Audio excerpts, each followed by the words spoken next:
তো জাস্ট এই লকটা আর বন্ধ হচ্ছে না, আর এই লকটা জাস্ট ভেঙে গেছে। হেলমেট মাউন্ট থেকে ক্যামেরাটা পড়ে যাওয়ার পর আর অন হচ্ছে না একদম। যে আজকে আমি কি করতে আমার গন্তব্যে যাচ্ছি, তো সেটা এখনো রিভিল করিনি, সেটা এখন রিভিল করছি।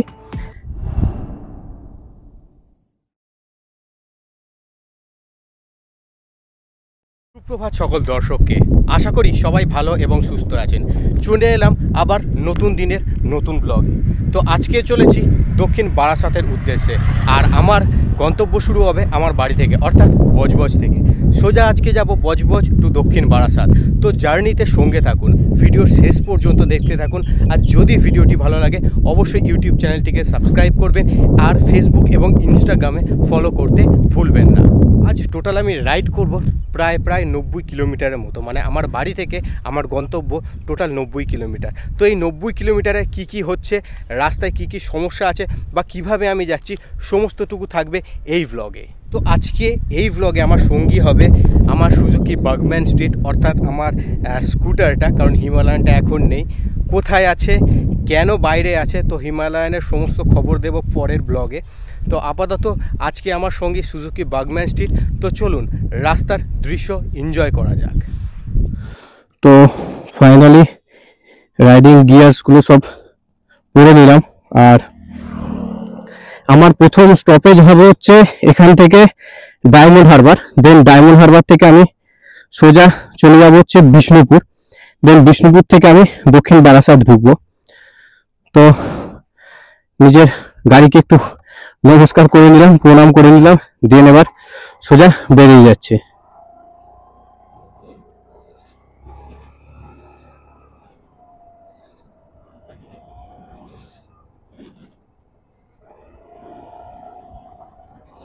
আর এই হচ্ছে আমার আছিপুরের মনোরম দৃশ্য বা প্রাকৃতিক দৃশ্য।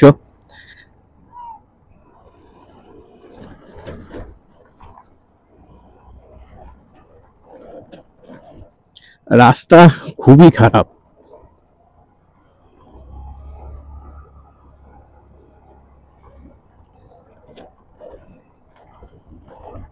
তো এখন আমি বিড়লাপুরের দিকে ঢুকছি। প্রচন্ড খারাপ রাস্তা রয়েছে এখানে, আর এদিকে রাস্তা সারাইয়ের কাজও চলছে। তো গাড়ির হঠাৎ করে দেখলাম গাড়ির তেল একদম নিচের দিকে। প্রায় 1 মাস ঠিক হবে না, 3 থেকে 3 সপ্তাহ পর প্রায় গাড়িটাকে বের করলাম। 3 সপ্তাহ পরে স্টার্টও হচ্ছিল না, জাস্ট কিক মেরে মেরে স্টার্ট করতে হলো স্কুটারটা।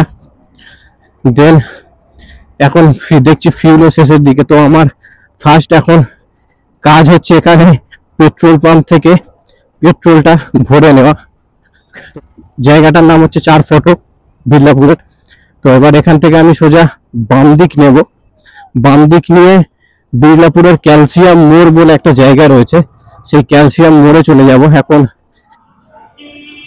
এখন বিড়লাপুরে হাট বসেছে, তো মোটামুটি দুপুর বলে ভিড় নেই, বাট সকাল এবং ঠিক পরন্ত বিকেল নাগাদ প্রচুর ভিড় হয় এই বিড়লাপুরে হাটের কাছে। তার উপর সামনে ঈদ রয়েছে, তো সেই জন্য ভিড়টা এখানে আরো বেশি হবে সন্ধ্যের পর।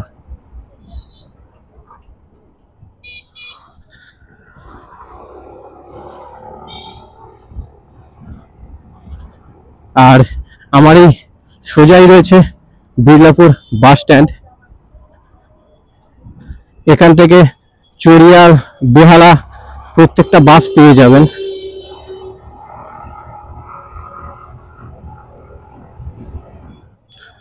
তো ক্যালসিয়াম মোড় থেকে আমি ডান দিকে নিচ্ছি, আর এই রাস্তাটা সোজা চলে গেছে সরাহাট হয়ে ভাদুরী।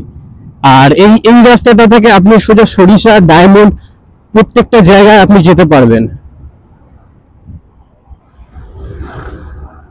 তো এখনো পেট্রোল পাম্প এখান থেকে অনেকটাই বাকি রয়েছে, আর গাড়ির কাঁটা, তেলের কাঁটা যতবার নিভছে এবং জ্বলছে ততবারই আমার বুকও ধুকপুক ধুকপুক করছে, কারণ কখন যে গাড়ি থেমে যাবে তার ঠিক নেই, কারণ এটা BS6 এর আপডেট মডেল।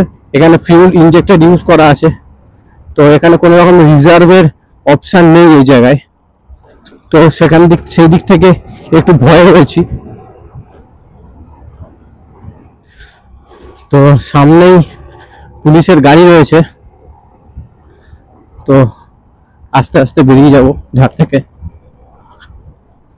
তো এতটাই গরম এতটাই গরম এতটাই গরম পড়েছে যে বলার মতো নয়। মনে হচ্ছে যেন এই রাইডিং জ্যাকেটের মধ্যে আমি যেন স্নান করছি ঘামে। প্রচন্ড গরম। প্রায় 1 মাস পর স্কুটারে হাত দিচ্ছি।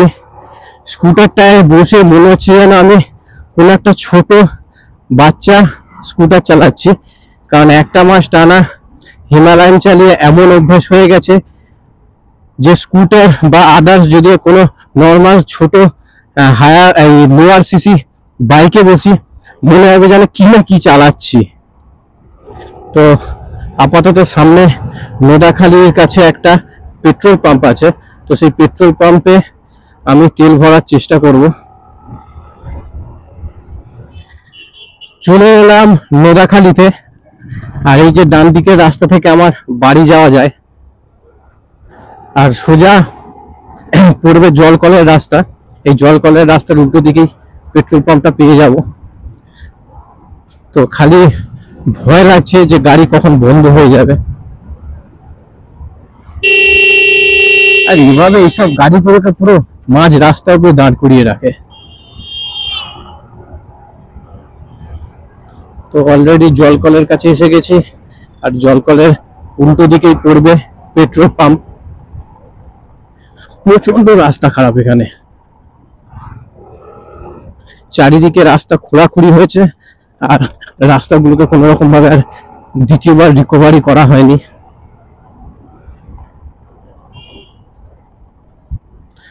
তো পেট্রোল পাম্পের কাছে এসে গেছি।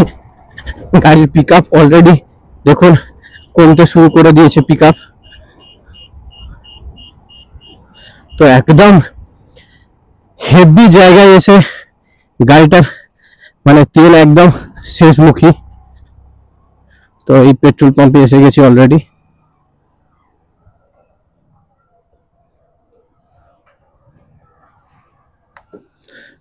দুশো।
তো ফাইনালি পেট্রোলটা ভরালাম। আপাতত 200 টাকার পেট্রোল ভরিয়ে নিলাম, কারণ এখানে শুধু নর্মালি পেট্রোল রয়েছে, আর আমি পাওয়ারটা ভরার বেশি চেষ্টা করি। তো এখানে শুধু পেট্রোল পেয়েছি বলে একটু কম ভরে নিলাম, দেন পাওয়ারটা যেখানে পাবো মোটামুটি ট্যাঙ্ক ফুল করিয়ে নেব। ফাঁকা এই রাস্তা থেকে যাচ্ছি, মনে হচ্ছে যেন লু বইছে। এতটা গরমের তেজ যে বলার মতো নয়। আর এই গরমে একটাই সমস্যা, বারবার দাঁড় করিয়ে গাড়ি জল খেতে হচ্ছে, কারণ আবার জল না খেলে ডিহাইড্রেশনের একটা সমস্যা শুরু হবে। তো আপাতত এখনো প্রায় 60 থেকে 70 কিলোমিটারের মতো রাইড বাকি রয়েছে, মাত্র 9-10 কিলোমিটারের মতো কভার হলো আপাতত। আর এতটা গরম, আর হেলমেটের মধ্যে এতটা ঘামছি যে বলার মতো নয়। তো এই স্কুটারের যেমন ড্রব্যাক আছে, যেমন এর পিক আপ মানে যতটা এক্সপেক্ট করবেন একটা খালি রাস্তায় উঠবে না, আর এর একটা লিমিটেশনও রয়েছে। এর আরপিএম হঠাৎ করে আপনি তুলতে পারবেন না, অ্যাক্সিলারেটর হঠাৎ করে তুলতে পারবেন না, এরকম কিছু ড্রব্যাক রয়েছে।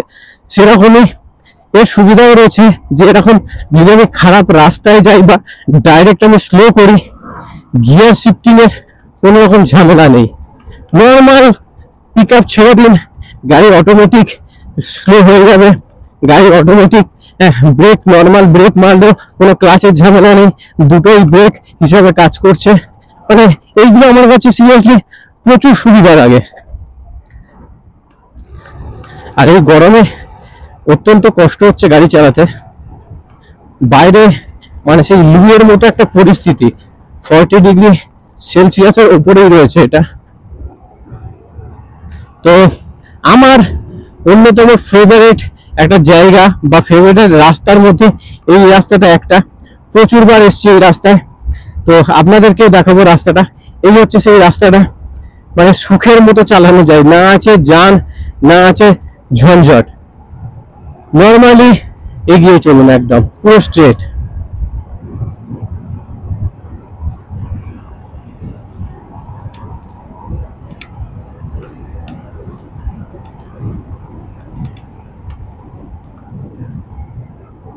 সবে মামুদপুর ছাড়লাম, আর এই মামুদপুরের পরের এই যে রাস্তাটা যেটা ডাইরেক্ট সরারহাট গেছে, তো এই রাস্তাটা আমার যতবারই আসি প্রত্যেকবারই ভালো লাগে।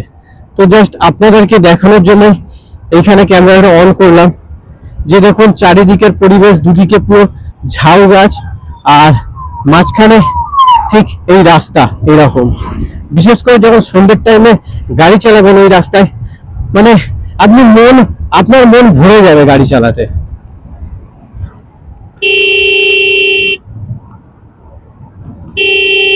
মল্লিকপুর বাজারের কাছে এসে গেছি। তো এখন আর সেই সকালের মতো পাইকারি বাজারটা নেই, এখন পুরো ধুধু করছে, ফাঁকা চারিদিকে। আর অ্যাজ এক্সপেক্টেড পুরো ফাঁকাই রয়েছে এখানে। তো মল্লিকপুর বাজারে এখানে একটু বলে রাখি, পুরো আমাদের যে গোটা এলাকার যে সবজি সাপ্লাই হয় বা ফল পাকড়ের যে সাপ্লাই হয়, টোটাল এই মল্লিকপুর বাজার থেকেই যায়। আর এখানে সকাল হলে প্রচুর চাষিরা নিজেদের শাকসবজি থেকে শুরু করে আদার্স যেগুলো বিক্রির সামগ্রী রয়েছে সেইগুলো নিয়ে এসে এখানে ফুটপাতে দোকান দেয়। মল্লিকপুরে যদি সকালে কখনো আসেন, মানে সিরিয়াসলি আপনিও মানে অবাক হবেন যে এত চাষি নিজেদের সামগ্রী বিক্রির জন্য জাস্ট রাস্তাতে বসে পড়েছে।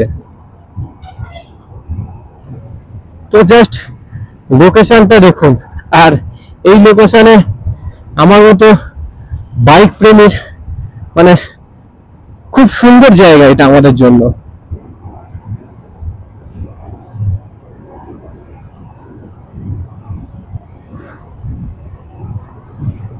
এই দুদিকে যেগুলো দেখতে পাচ্ছেন পুরোটাই মানে ঝাউ গাছ, ছোট ছোট ঝাউ গাছ, আর তার মাঝখানে এইরকম ঠিক রাস্তা, পুরোটা দেখুন ছাওয়া এখানে। আর হালকা মানে গরমের রেশও এখানে খুবই কম। তো একটুখানি আইসক্রিম খাবো বলে দাঁড়ালাম।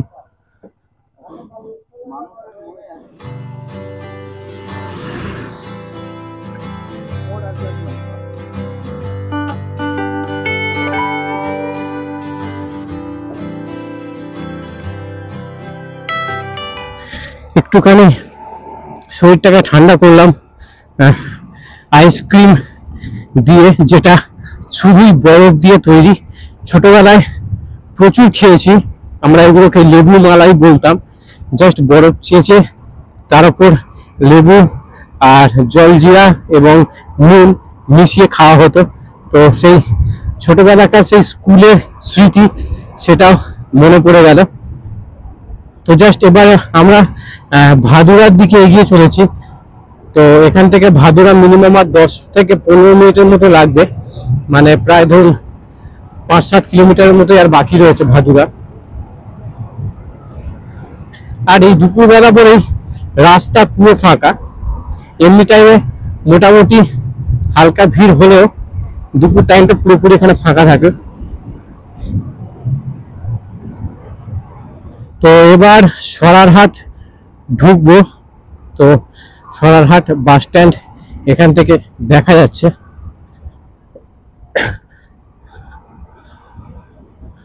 তো যেদিন ফলতা গিয়েছিলাম তো এই রাস্তা ধরে গিয়েছিলাম, আর এখান থেকে ফলতাও আর বেশি দূর না।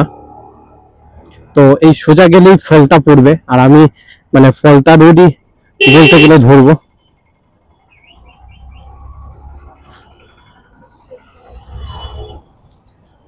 এইখানকার রাস্তাটা মানে ছোটবেলায় বা বড়বেলায় যতবারই এসছি, যতবারই দেখেছি, ততবারই খারাপ এখানকার রাস্তা। মানে এই রাস্তা আদৌ রিপেয়ার হয় কিনা সেটাই মানে বড় বিষয়। 3 মাস আগে এসেছিলাম তখনও খারাপ, তার আগেও যখন দেখে গেছি তখনও খারাপ, ইভেন এখনো খারাপ।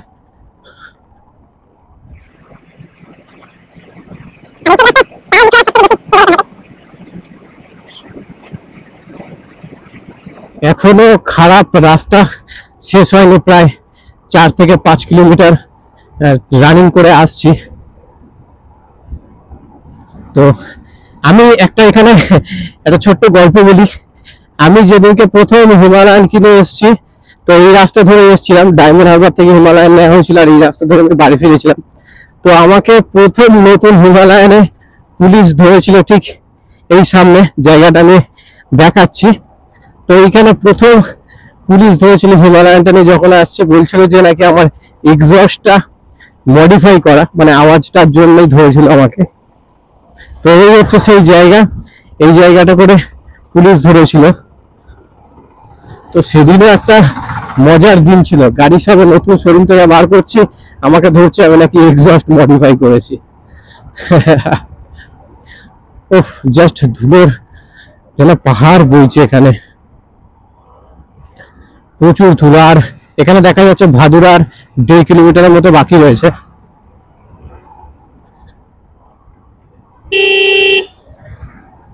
গাড়িটা এত ধুলো ওড়াচ্ছে, একে কাটিয়ে না বেরোলে ঠিক হবে না। আর এই রাস্তায় ওভারটেক করাটাও খুবই চাপের, নুড়ি পাথর ভর্তি রাস্তায়, আর এত ধুলো ওড়াচ্ছে পিছনে যে যাওয়া যাচ্ছে না। চাকাতে, গাড়ির চাকাতে শুধু টাক টাক করে আওয়াজ হচ্ছে, মানে নুড়ি পাথর গুলো ঠেকছে আর বেরোচ্ছে, বা চাকার ভাঁজে ঢুকে যাচ্ছে। তো ভাদুড়ি অলরেডি আমি এসে গিয়েছি। এই ভাদুড়ির বাঁক মুখটা দেখা যাচ্ছে, জাস্ট এখান থেকে বাঁকলেই ভাদুড়ি রোড পড়ে যাবে, যেটা ভাদুড়ি সরিষার রোডে আমি উঠবো, সেই রোডটা আমি পেয়ে যাবো। তো এখানে দেখাচ্ছে সরিষার আর 7 কিলোমিটার। তো আমি জাস্ট এইদিকে ডান দিকে বাঁকবো এবার। আর এইখানেও একটা প্রচুর বড় হাট বা বাজার বসে প্রত্যেক দিন সকালে। তো আগে যখন আমি হোস্টেল থেকে ফিরতাম এই রাস্তা ধরে, তো আমি জাস্ট নামতাম এইখানে, আর এখানে নামার পর এখান থেকে বাজার করে বাড়ি ফিরতাম। তো এইদিকেও আমি যে সরিষার রাস্তাটা পেয়েছি, পুরো ফাঁকাই পেয়েছি,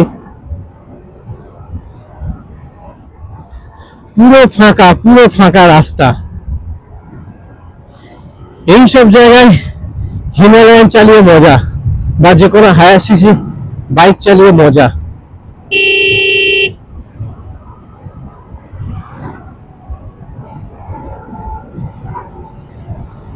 সিরিয়াসলি যেন হাবার সাথে কথা বলছি।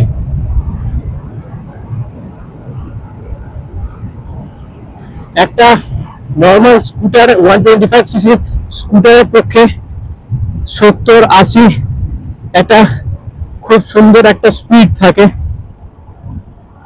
তো জাস্ট এই রাস্তাতে ওই স্পিড অ্যাচিভ করাটা সিরিয়াসলি একটা দারুণ অভিজ্ঞতা। আর এরকম যদি ফাঁকা রাস্তা পাওয়া যায় তাহলে তার কোনো কথাই নেই। তো আমি এখন সরিষাতে এসে গিয়েছি, আর এখান থেকে জাস্ট ডান দিকে বাঁকলেই পূর্বে হচ্ছে ডায়মন্ড হারবার রোড। তো ওই গাড়িগুলোর আর বাসের পিছনে ডিপ ডিপ করে আসতে বিরক্ত লাগে।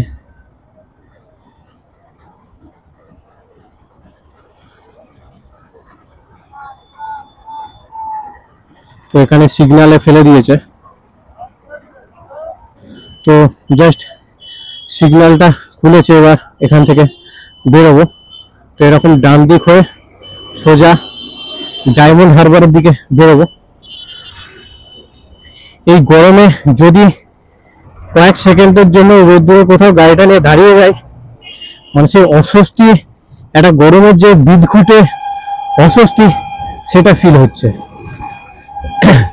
গাড়িটা চালালে তবু অনেকটা কম মানে গায়ে গরমটা লাগছে, বাট যখনই কোথাও দাঁড়াচ্ছি এরকম বাসের পিছনে বা নর্মালি রাস্তায়, গা হাত পা যেন পুড়ে যাওয়ার মতো। তো এখান থেকে সোজা বকখালি নামখানা যাওয়ার রাস্তা এই সোজাটা, আর সবকিছুই ডায়মন্ডের উপর দিয়েই যাবে। তো আপাতত এখানে দাঁড় করিয়ে দিল কেন? ওই গাড়ি বেরোবে বলে, ভিআইপির মতো গাড়িটা বেরোবে বলে সব গাড়ি দাঁড় করিয়ে দিয়েছে। তো আমার ডান দিকে রয়েছে সরিষার রামকৃষ্ণ মিশন, এই ডান দিকে রয়েছে। আর এখান থেকে মোটামুটি ডায়মন্ড আর আধ ঘন্টাও লাগবে না, যদি ঠিকঠাক বাইক চালানো যায় মোটামুটি 20 থেকে 22 মিনিটের মতো লাগবে। তো প্রায় ডায়মন্ডের কাছাকাছি এসে গেছি। এবার কোমর পিঠ সবই ব্যথা হওয়া শুরু করে দিয়েছে। এই স্কুটিতে বসলে, যে কোনো স্কুটিতে জাস্ট কোমর পিঠটা কিছুক্ষণ পরেই ব্যথা করে, তো সেম আজকেও হচ্ছে। তো এবার একটা ভালো জায়গা দেখে দাঁড়াবো, বিশেষ করে এই ডায়মন্ডের আগে বা ডায়মন্ডের নদীর ধারে যদি কোনো ভালো প্যাসেজ পাই তো ওখানে একটু দাঁড়াবো, একটু হালকা রেস্ট নেব। রেস্ট নিয়ে তারপর আবার নিজের গন্তব্যের দিকে এগিয়ে যাব। তো এই ডায়মন্ডে ঢুকেছি, জাস্ট এই ডায়মন্ডে ঢোকার আগে সামনেই রয়েছে আমার রয়্যাল এনফিল্ডের শোরুমটা, মানে যেখান থেকে আমি হিমালয়ানটা কিনেছিলাম। এই হচ্ছে সেই শোরুমটা। অলরেডি বাইরে একটা হিমালয়ান দাঁড়িয়েও রয়েছে। তো পারুলিয়া মোড় অর্থাৎ ডায়মন্ড হারবারের আগে আমি এসে গেছি। তো ডায়মন্ড হারবার এসে গেছি, তো সামনেই রয়েছে ডায়মন্ড হারবার স্টেশন। আর এখানে সারা জীবনের মতো যেমন জ্যাম লেগেই থাকে, অ্যাজ এক্সপেক্টেড আজকেও জ্যাম রয়েছে। তো জাস্ট জ্যামটা একবার দেখুন। তো এই দিক থেকে ভাই ওভারটেকটা করছে দেখুন একবার, লেভেলের ড্রাইভার রে ভাই। ডান দিকে এমনি প্লেস নেই, একদম পুরো গায়ের উপর ঘেঁষে পুরোপুরি ওভারটেক করছে।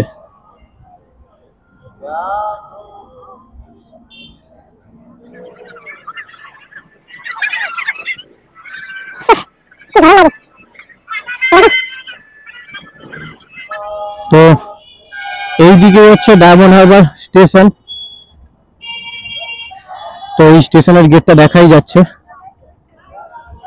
আর ডান দিকে বাঁকলে এই যে ডান দিকে রাস্তাটা গেছে, এই ডান দিকের রাস্তাটা সোজা চলে যাচ্ছে ডায়মন্ড হারবার নদীর দিকে।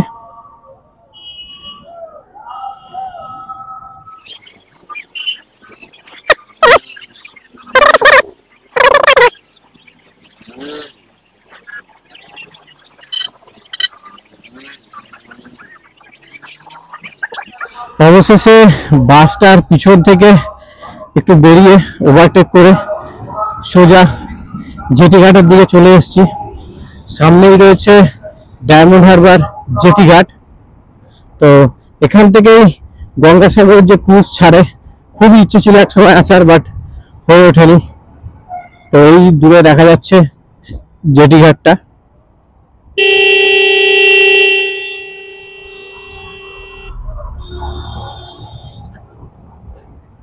তো আর এই দেখা যাচ্ছে পুরোপুরি নদী, এই ভিউটা সিরিয়াসলি খুব সুন্দর লাগে। আমি যতবারই আসি মানে এই ভিউটা এতটা মন কাড়ে যে বলার মতো নয়।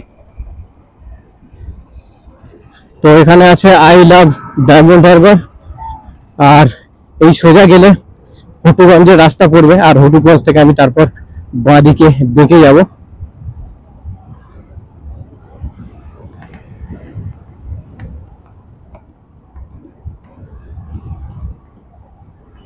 তো এখানটায় একটা কোথাও দাঁড়াতে হবে, প্রচুর কোমর পিঠ যন্ত্রণা করছে এখানে।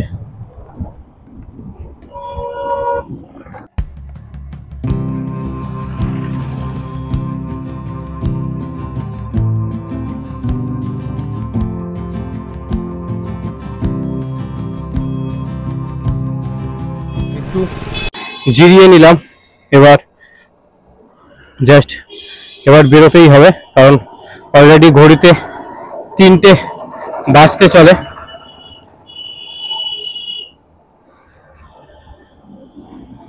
প্রচন্ড গরম,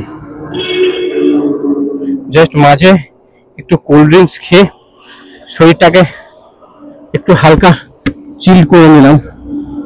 তো এবার এখান থেকে বেরোচ্ছি হটুগঞ্জ, এখান থেকে আর মাত্র 10 মিনিটের মতো লাগবে, আর আমার গন্তব্য এখনো প্রায় 30 কিলোমিটারের কাছাকাছি বাকি রয়েছে। এখন ঠিক হটুগঞ্জের আগেই। তো এই বাঁদিকে যে রাস্তাটা রয়েছে, এই রাস্তাটা চলে যাচ্ছে সোজা নেত্রার দিকে, আর সোজা গিয়ে বাঁদিকে বাঁকলে হটুগঞ্জ, আর সোজা তো নর্মালি কাকদ্বীপ, বকখালি এই রাস্তাটাই পুরো চলছে। তো হটুগঞ্জে এসে গিয়েছি, আর মোটামুটি এখান থেকে আমার গন্তব্য বাকি রয়েছে আর ঠিক 40 কিলোমিটারের কাছাকাছি।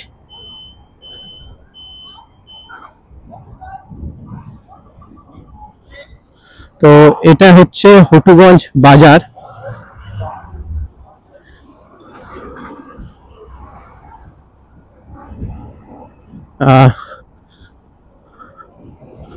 রাস্তাটা আগের থেকে অনেক ভালো করে দিয়েছে।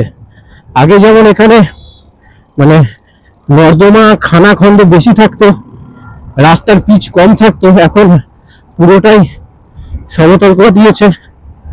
মোটামুটি ভালোই করেছে রাস্তাটা এখানে। আর এই রাস্তায় সিরিয়াসলি বাইক হোক গাড়ি হোক চালিয়ে মজা, কারণ বেশিরভাগ টাইমে ফাঁকা থাকে রাস্তাটা।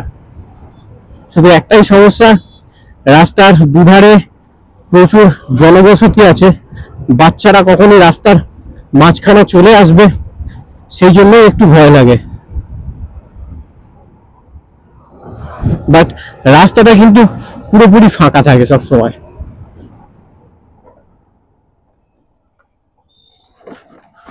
পুরো ব্রিজটাও পুরো নতুন করেছে। আগে এই যে ডাইভারশন ছিল, এই রাস্তাটা দিয়ে যেতে হতো, প্রায় গত 2 বছর 3 বছর এই রাস্তাটা দিয়ে যাওয়া হয়েছিল, বাট এই ব্রিজটা নতুন ওপেন করেছে, তো এখন সেই পুরনো ব্যাপার, ব্রিজ ধরে সোজা। এই রাস্তাটা ফাঁকা রয়েছে। তো আমার এই সুজুকি বাগম্যান স্ট্রিট, যেটা প্রায় 1.5 বছর পুরনো, তো তার টপ স্পিড এই কন্ডিশনে কতটা দেয় সেটাই একবার দেখবো।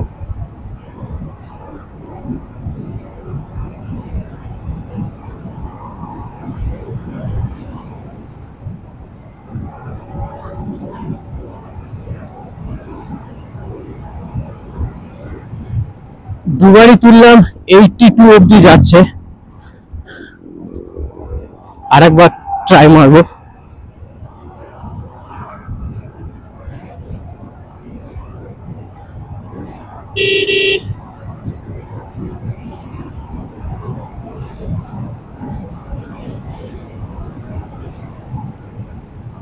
80, 81, 82 এর বেশি গাড়ির পিক আপ আর হচ্ছেই না। তো অ্যাপ্রক্সিমেট এদিক ওদিক করে 80 to 85 ধরা যেতেই পারে। তো এদিক থেকে দেখাচ্ছে যে পুরোহাট, ডান দিকে 8.5 কিলোমিটার মতো, আর সোজা হচ্ছে আমাদের বিষ্ণুপুর পড়বে প্রায় 12 কিলোমিটারের মতো। তো আমি বিষ্ণুপুরের দিকেই যাব। এই দুপুরবেলা আর ভোরবেলা আমার সবসময় মানে গাড়ি চালানোর একদম শান্তিপূর্ণ টাইম বলতে পারেন। ভোরবেলা খুব ফাঁকা পাই আর খুব ভালো লাগে, আর এই দুপুরবেলা ফাঁকা পাই খুব ভালো লাগে গাড়ি চালাতে, সে 4 চাকা হোক আর 2 চাকাই হোক। আমার একদম আইডিয়াল টাইম ভোরবেলা নয় দুপুরবেলা। মন্দিরা বাজার ঠিক যাওয়ার আগে একটু মানে জিরিয়ে নিচ্ছি, আর এই জিরোনোর মাঝখানে জাস্ট একটা জিনিস দেখাই, স্কুটির কিলোমিটারটা দেখুন একবার, সবকটা 1। তো এইটা দেখেই একটু হাসি পাচ্ছে। আর একটু রেস্ট নেব এখানে, রেস্ট নিয়ে সোজা এবার বেরিয়ে যাব, কারণ গরমে প্রচণ্ড কষ্ট হচ্ছে এখানে। সব থেকে বড় কথা যে আজকে আমি কি করতে আমার গন্তব্যে যাচ্ছি, তো সেটা এখনো রিভিল করিনি, সেটা এখন রিভিল করছি। যে ব্যাপারটা হচ্ছে, সুপ্রিয় খুবই ক্রিকেট প্রেমী ছেলে, মানে খুব ক্রিকেট খেলতে ভালোবাসে। আর অ্যাজ এ বন্ধু, মানে ওর বন্ধু হিসাবে আমি ওকে খুব সাপোর্ট করি। তো আজকে হচ্ছে সুপ্রিয় এবং ওর টিমের নাইট খেলা রয়েছে, আজকে সারা রাত ব্যাপী ওদের ওখানে একটা অনুষ্ঠান হচ্ছে ক্রিকেটের, আর ও সেখানে খেলবে। তো আমি যাচ্ছি জাস্ট ওকে সাপোর্ট করার জন্য, সঙ্গে ভ্লগ তো থাকবেই, বাট আমি যাচ্ছি জাস্ট ওকে চিয়ার আপ করার জন্য। অলরেডি ফাঁকা সময় পেয়েছি, আজকের দিনটা পুরোপুরি আমার ফাঁকা আছে এবং কালকেও ফাঁকা আছে, মানে ফ্রি আছে পুরো 2 দিন। তো সেজন্যই একটা ছোট্ট ট্রিপও হয়ে যাবে, আর একটু ঘোরা হয়ে যাবে, আর বন্ধুর সাথে দেখা হয়ে যাবে। প্রচুর দিন হয়ে গেল ওর বাড়ি যায়নি, জাস্ট কাজের সূত্রে এদিক ওদিক দুজনে বেরিয়ে বেড়ায়। আচ্ছা, আইসক্রিমের গাড়ি, বাট আমার খুব সর্দি আছে, তো সেজন্য এখন আইসক্রিম খাবো না। তো এই রাস্তার যে প্রাকৃতিক দৃশ্য সেটাকে উপভোগ করতে করতে আমি আমার গন্তব্যের দিকে এগিয়ে যাব, অর্থাৎ সুপ্রিয়র বাড়ির দিকে এগিয়ে যাব। আর সিরিয়াসলি জাস্ট এই ভিউটাকে একবার দেখুন, মানে আমাদের প্রকৃতি কতটাই সুন্দর, বিশেষ করে এই গ্রামাঞ্চলের প্রকৃতি কতটা সুন্দর, যে এরকম মানে ভিউ আমাদের শহর এলাকায় তো দেখাই যায় না। তবে মন্দিরা বাজার থানা ক্রস করলাম, এই সামনে যে গলি থেকে টোটোটা বেরোলো, ওই গলিটা থেকে গেলেই মন্দিরা বাজারের যে মেন মন্দির, সেই মন্দিরটা পড়বে একদম বাজারের বুকে। অন্য কোনো দিন আপনাদেরকে দেখাবো সময় থাকলে। তো এখান থেকে বিষ্ণুপুর প্রায় আর 6 থেকে 8 কিলোমিটারের মতো বাকি রয়েছে, আর বিষ্ণুপুর থেকে সুপ্রিয় বাড়ি অর্থাৎ দক্ষিণ বারাসাত প্রায় ধরুন এদিক ওদিক করে 12 থেকে 15 কিলোমিটারের মতো বাকি আছে। আর এবার একটু লোকটাকে সামলাতে পারছি না, সামলাই আমুলের কাঠ রয়েছে, তো যতই সর্দি থাকুক একটু আইসক্রিম খেতেই হবে।